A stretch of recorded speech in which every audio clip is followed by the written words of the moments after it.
अब ये बात ऑफिशियल हो गई है कि बनाना दुनिया भर में सबसे पॉपुलर फ्रूट है। पिछले साल एप्पल्स और पियर्स से कहीं ज्यादा बनानास खाए गए हैं। ब्रिटेन में इन्हें दूर दराज के इलाकों से इंपोर्ट किया जाता है।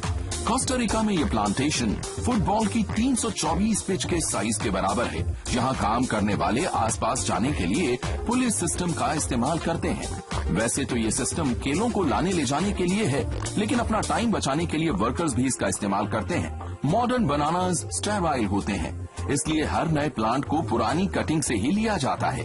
ये काफी मुश्किल काम होता है, क्योंकि प्लांट्स कई मीटर ऊंचे हो जाते हैं।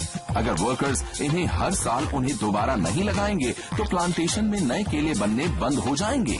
जब फ्रूट निकलना शुरू होता है तो इन प्लांट्स की छटाई होती है। इनके नीचे बड़े पर्पल फ्लावर लगे होते हैं, जिन्हें हटा दिया जाता है। फिर इन बनानास को बड़े बड़े बैग से ढक दिया जाता है। इन पर इंसेक्टिसाइड्स लगे होते हैं, जिससे इन्हें कीड़े नहीं खा पाते।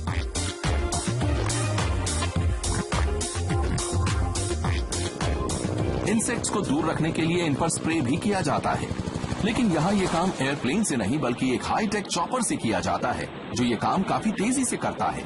इसे एक सैटेलाइट टेक्नोलॉजी से कंट्रोल किया जाता है, जिससे यहाँ काम करने वालों के घरों में पेस्टिसाइड्स नहीं गिरते। इन केलों की चौड़ाई 3 सेंटीमीटर है और ये अभी तक पके नहीं है, लेकिन ये इन्हें तोड़ने का सही टाइम है।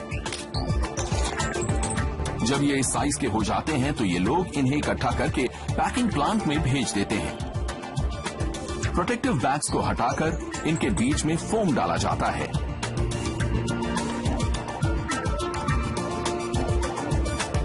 अगर फ्रूट थोड़ा सा भी खराब होगा तो लोग इसे खरीदेंगे नहीं, इसलिए इस बात का शुरू से ही ख्याल रखा जाता है कि ये खराब ना हो। इन बड़े बड़े गुच्छों को पुलिस सिस्टम से प्रोसेसिंग प्लांट में भेज दिया जाता है।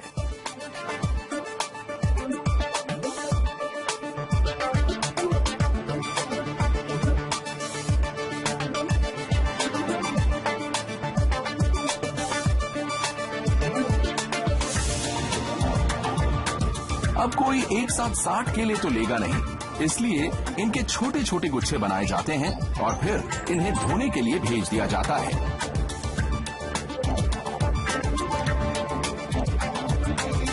यूरोपियन यूनियन में बनाना के साइज, शेप और यहाँ तक कि कर्व को लेकर भी लॉज हैं, इसलिए ये वर्कर्स इस बात का ध्यान रखते हैं कि सारे बनानास स्टैंडर्ड के हिसाब से हों और किसी में कोई गड़बड़ ना हो। जो सही नहीं होते उन्हें अलग कर दिया जाता है, लेकिन फेंका नहीं जाता। या तो उन्हें जानवरों को खिलाया जाता है या फिर उनसे बेबी फूड बनाया जाता है। इन ग्रीन बनानास को एक बार फिर से धोया जाता है, जिससे कि अगर इन पर कोई कीड़ा वगैरह लगा हो तो वो हट जाए।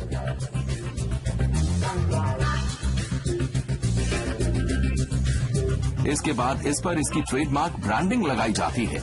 इन्हें सप्लाई करने के लिए ये बॉक्सेस बनाए जाते हैं। इस प्लांटेशन में बनानास के 2,70,000 से ज्यादा बॉक्सेस बनाए गए हैं। इन्हें पैक करके एक लॉरी में डाल दिया जाता है और फिर डॉक्स पर भेज दिया जाता है। यहाँ इन्हें शिप्स में एक स्पेशली कूल्ड कंटेनर्स में डालकर यूरोप भेज दिया जाता है। शिप पर इन्हें धूप में बिल्कुल नहीं रखा जाएगा। ये 11 दिन तक शिप पर रहेंगे और अगर इन्हें धूप मिली तो ये जल्दी पक जाएंगे। जब ये अपनी मंजिल पर पहुंच जाते हैं तभी ये ग्रीन ही होते हैं। इसका मतलब दुकानों पर सप्लाई करने से पहले इन्हें स्टोर किया जा सकता है। इन्हें ऐसे सील्ड राइपनिंग रूम्स में रखा जाता है।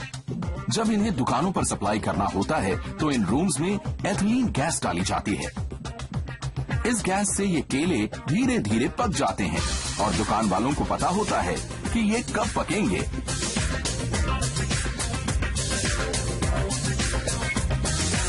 तो आपने देखा कैसे कोस्टा रिका की बनाना प्लांटेशन से ब्रिटेन के सुपरमार्केट्स तक आता है ब्रिटेन के लोगों का ये फेवरेट फ्रूट।